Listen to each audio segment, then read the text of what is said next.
We have made it to NFL season. It is week 1, and we have a lot of storylines to kick off the NFL season. It all begins Thursday night when the Detroit Lions, a team that has won over America's hearts in the last year and a half, go on the road to take on the defending Super Bowl champions, the Kansas City Chiefs. We also have Bryce Young, CJ Stroud, and Anthony Richardson making their NFL debuts. We also have Aaron Rodgers in his first game as a New York Jet. The Sean Payton era begins in Denver. We have classic rivalries, Packers and Bears, Cowboys and Giants. And it is going to be a very fun weekend. So without further ado, I'm not going to waste any more time. I'm getting right into the week 1 picks. The 2023 NFL season kicks off with the Lions and the Chiefs. Now, I will be honest, when I first heard that this was going to be the game to open up the NFL season, I was a bit upset only because I felt like there was a few better options than the Lions. The Eagles, a Super Bowl rematch, the Bengals, always a good matchup when Joe Burrow and Patrick Mahomes face off. Even the Bills, more often than not, an exciting matchup when Josh Allen and Patrick Mahomes face off. But the Lions, as I said in the beginning, they're a team that has won over America's hearts in the last year and a half. And the way I see this game going, I think this is going to be a game the Lions are going to be in the beginning. But then in the second half, I think the Chiefs will pull away. I think this game is going to remind me of LSU and Florida State the other night, where LSU, they were in it in that first half. They were up by 3 at halftime, and then when the second half rolled around, Florida State just absolutely dominated and started to pull away. And I think we're going to see something like that in this game Thursday night. In the Lions, I actually think they're going to be ahead at halftime, maybe by a score of like 20-14. But then the Chiefs, they're going to make halftime adjustments. And they're going to pull away in the second half. And I am going with the Chiefs to win this matchup. Our next matchup, Panthers and Falcons. Bryce Young, the number 1 overall pick in April's NFL draft, is making his NFL debut. Bijan Robinson, who was drafted with the 8th overall pick by the Falcons, will also be making his NFL debut. And there are a lot of people that have been hyping up Bijan Robinson, and they cannot wait to see him play this season. The Falcons, they were 3rd in the NFL in running the football last year. The Panthers, they were a mid-tier run defense last year. And unfortunately, the first couple weeks of the year, we can't really go off of much. We can only go off of last year, really. The Falcons' defense, they have not been good in years. And I think that this season, I think the Falcons, they're going to be one of those couple teams that I think will fly under the radar. There's about 3 or 4 teams, I think, that have that potential of flying under the radar. And Atlanta is one of them. And I'm going to go with Atlanta to win this game. I think Bryce Young, he puts up a solid performance. But I just think the Falcons' defense is going to be a lot improved compared to years past. And I know it was just the preseason, and I'm the type of person that doesn't think too much of the preseason. But I think the Falcons' defense, I think they really took major strides. And I think their defense will be very underrated, and I think this is going to be a game that will show that. I think the Falcons, they win this game. I like them this matchup. Next matchup, Bengals and Browns. For the Bengals, Joe Burrow, he did suffer a calf injury during training camp, but he is good to go for week 1. Even though Jamar Chase was open to the idea of him not playing in the beginning of the year because he'd rather have him down the stretch later on in the year, but he is going to play in week 1. But I do think that it's possible that the Bengals are going to make this a Joe Mixon kind of game, as they probably don't want to put Joe Burrow into so many situations early on in this game and in the season. Even though the Bengals, the last couple years, they have been getting off to slow starts anyway, and the later on the season goes, the better a team they are. For the Browns, Deshaun Watson in his first full NFL season in a couple of years. And I think the Browns, like the Falcons, I think they are another one of those teams that could fly under the radar. And I actually think the Browns are going to pull off the upset here. I just think that the Browns' offensive line, they're going to build pathways for Nick Chubb, as Nick Chubb is going to get a lot more receiving work this season. Plus, this is important to note, the Bengals, they have not won in the dog pound since, I believe, 2017. And I think that is one of the few upsets this week that we could potentially see for week one. And this is an upset I have. I'm going with the Browns pull off this upset. The Bengals, they have been known to get off the slow starts recently. But if the Bengals do indeed lose this matchup, I would not panic if I was a Bengals fan. Because the last couple years, the later on the season went, the better the Bengals became. And I think this season will be no different. Next matchup, Jaguars and Colts. And what a drama-filled offseason it's been for the Colts, especially in the last month and a half or so. Jonathan Taylor requests a trade.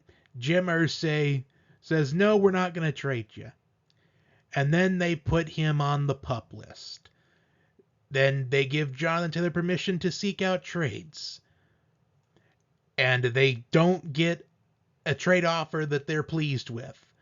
So they put Jonathan Taylor on that PUP list to start the year, and he will be missing at least the first 4 games this season.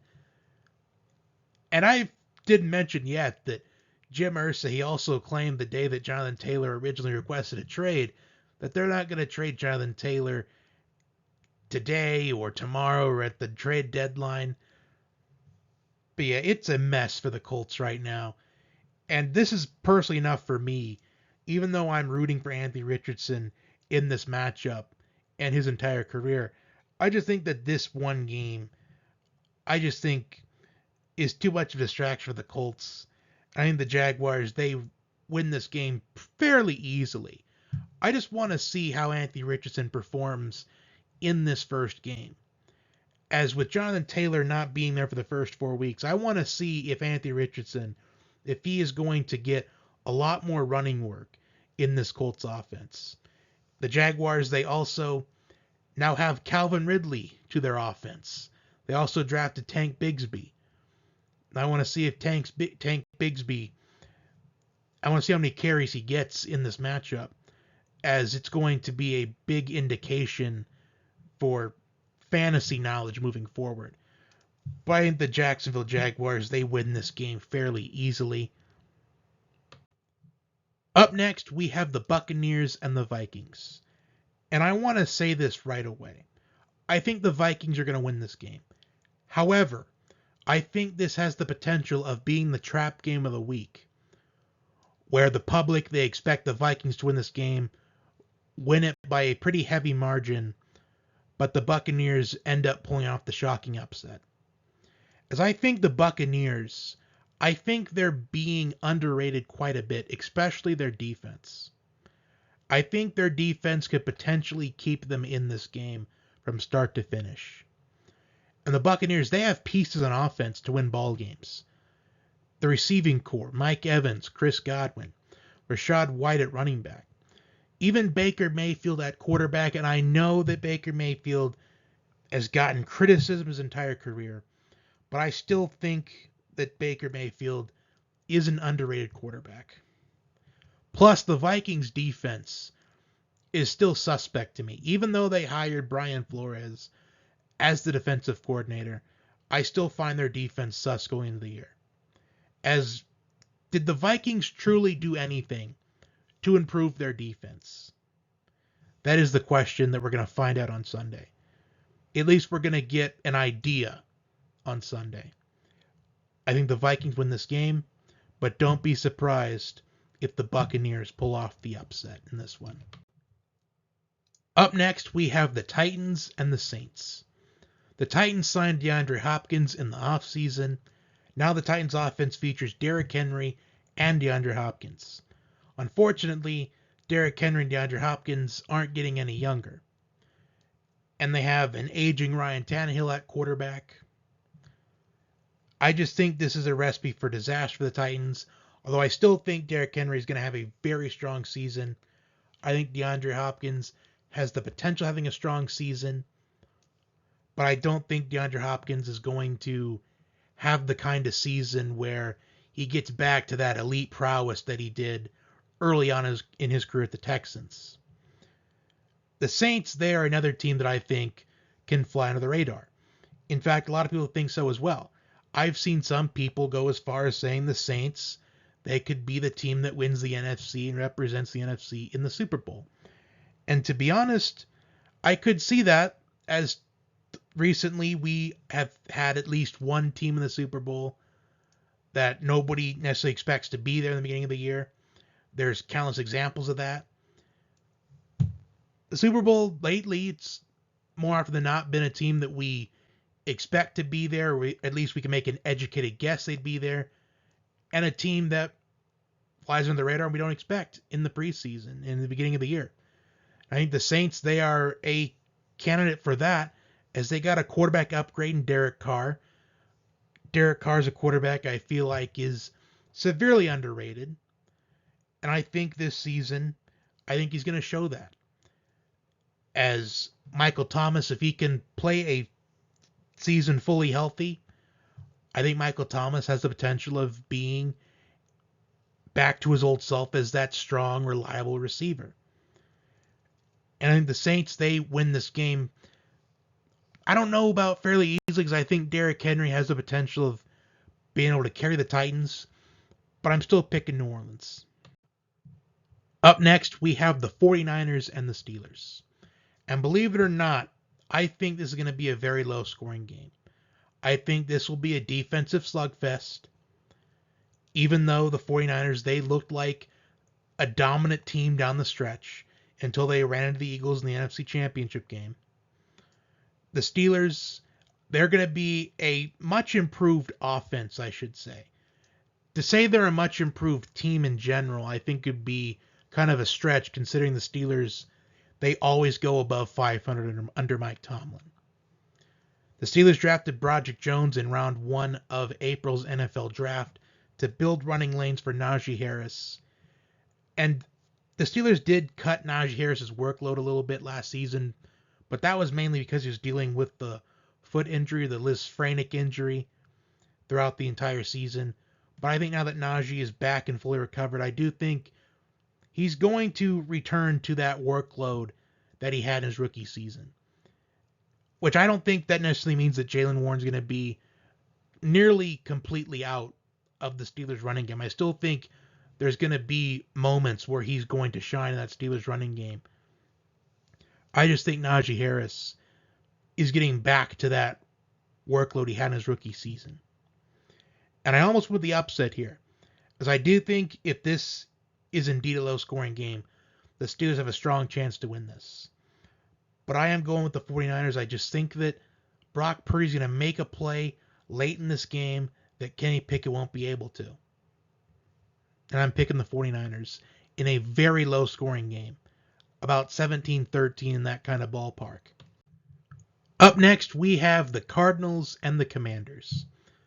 The Cardinals are a team that everybody is suspecting is going to be tanking for Caleb Williams. Well, the Commanders, believe it or not, I think they are a team that can fly under the radar. I think their defense is very underrated coming into the year. I think their offense is going to show a lot of improvement with Eric Bieniemy as offensive coordinator. Sam Howell really impressed me in the preseason. And I'm going to pick the Commanders to win this game pretty handily, as we're unaware yet of who the Cardinals quarterback is going to be in this matchup, whether if it's Joshua Dobbs or Clayton Tune.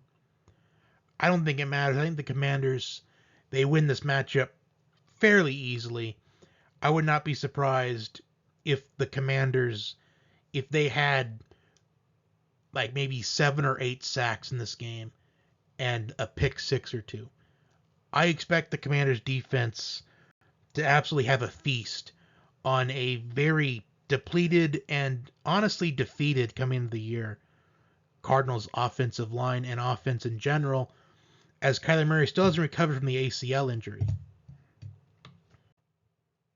Up next, we have the Texans and the Ravens. And I'm sure everybody is going to expect me to say that the Ravens are going to win big in this matchup and move on to the next one. I'm not going to do that exactly. But I do think the Ravens, they do win this game by a pretty big margin. But the Texans, I like what they're building in Houston, believe it or not. I think DeMeco Ryans is that head coach to get the Texans back to relevance, get them over that hump, as they have a very solid young team at the helm at Houston right now. But I just think with Lamar Jackson being back, and he's hungry because he got paid, he got that extension that he wanted, I think he's going to go ball out in this matchup.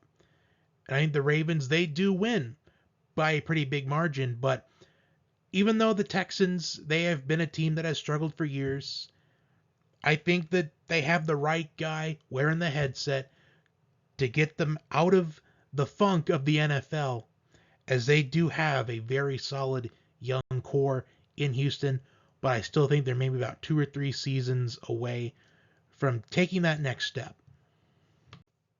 Up next, we have the Packers and the Bears, the NFL's most iconic rivalry. I think people are hyping up the Bears a little unnecessarily coming into the season. And don't get me wrong, I think Justin Fields has the potential of breaking out this season, but I'm not sold on that idea quite yet. I think it's going to take me till at least maybe week 5 for me to see if I can take the Bears seriously or not. The Bears did acquire DJ Moore in the offseason, as he was part of that trade package where the Bears traded the number 1 overall pick to the Panthers. And now DJ Moore is a target for Justin Fields. But I just think people are forgetting how underrated the Packers defense really is. And I get the Packers defense, they had their moments. They had their moments of being a bottom tier defense, and the Packers defense, they have had some inconsistencies in the past. And I think that could still be the same. But I just think this is going to be the kind of game where the Packers defense, they look like an elite defense in the NFL. And Jordan Love is making his first start as the Packers' full-time starting quarterback. So I believe Jordan Love has only started in 2 games as the Packers quarterback so far, and one of them was when Aaron Rodgers was out with the COVID-19, and the other one may have been that final week of the regular season where the Packers already had the number 1 seed in the NFC wrapped up and it didn't matter, but I'm not 100% sure on that. Either way, I am picking the Packers to win this game, as I think Jordan Love, I think he has that potential of proving why he was worthy of being drafted in the first round. Up next, we have the Raiders and the Broncos. The Sean Payton era begins in Denver against an AFC West rival. And the Raiders, they had quite the offseason.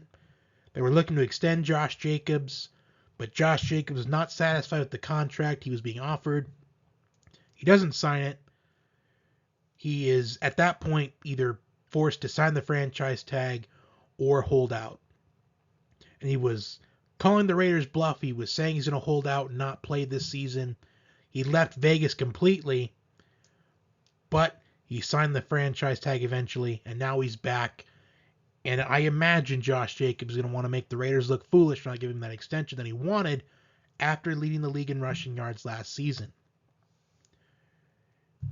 The Raiders, they also signed Jimmy Garoppolo in the offseason. I think the fact that they did not, at least they didn't draft a quarterback, which I knew they weren't going to after what the deal was, what it was. If it was maybe a 2-year deal, I would have thought, okay, maybe they'll draft a quarterback, maybe have him learn to Jimmy for about 2 seasons, and then hand over the keys to that offense. But the fact that the deal was what it was, it shows that they have confidence in Jimmy Garoppolo. For the Broncos, Jerry Jeudy's status is in question for a hamstring injury.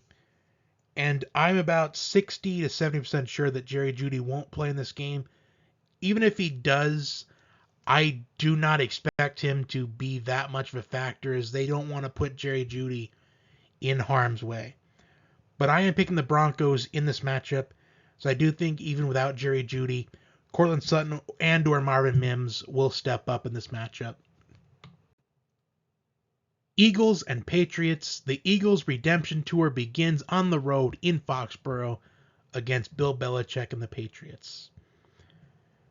Now, I do think ideally this game is going to be a very, very bad game for the Patriots. Because I think the Eagles, they're a team that's coming in angry, knowing how close they were to hoisting that Lombardi trophy in February. I mean, ideally, I would say the Eagles win by at least 3 or 4 touchdowns. But with Bill Belichick with the headset, I think that Bill Belichick, I think he has what it takes to make adjustments to make this game close. I don't think it's going to be that 3 or 4 touchdown kind of game. I think it's going to be more like maybe a 14-point game at the most. I can't see the Eagles easily having their way and running away with this game. As the Patriots defense, they are still one of the better defenses in the NFL. And what Bill Belichick is good at, he's good at taking away your strength. And if he does that, I think the Patriots, they keep this game at least close. And I think it's possible he does that. But I think the Eagles, they still win this game, even if Bill Belichick, if he coaches this game perfectly and takes away the Eagles' strength. I'm still picking Philly in this one. But I think it's going to be closer than what most people believe. Up next, Dolphins and Chargers. And I don't know about you, but for me personally, this is my favorite matchup of the week. Tua Tagovailoa and Justin Herbert going at it. 2 talented quarterbacks that I feel like got overshadowed by Joe Burrow in the 2020 draft class. And I expect this game to go back and forth. I think this is going to be an offensive scoring frenzy, despite both teams having fairly strong defenses. The Dolphins will be without Jalen Ramsey in this game. In fact, they'll be without Jalen Ramsey throughout the first part of the season. But I don't think that's going to affect the Dolphins in this particular game. I think the Dolphins win this matchup. And one important note for me by picking the Dolphins, last season, the Dolphins were undefeated in games where Tua started and finished the game. And a big concern people have is, can Tua Tagovailoa stay upright? But he's done work in the offseason to work on his falling. And I think the Dolphins, they win this matchup in a game that I feel like is going to go back and forth. This is a coin flip game, but I'm going with the Dolphins.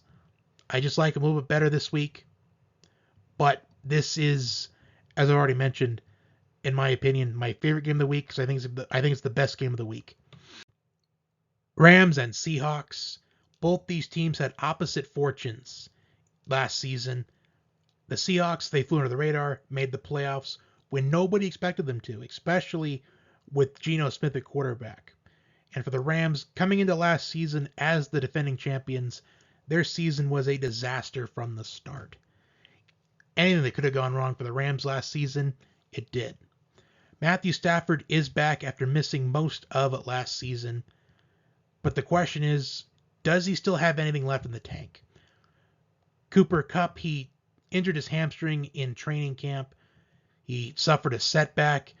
He is visiting a specialist in Minnesota as we speak. So Cooper Kupp's status for this matchup is up in the air. He is questionable. For the Seahawks, they'll be without Jamal Adams in this game. Their first round pick, Devin Witherspoon, he's questionable. Their other first round pick, Jack Smith and Jigba, he is also questionable. But I think no matter what, whether or not Cooper Kupp plays, I think the Seahawks, they win this game.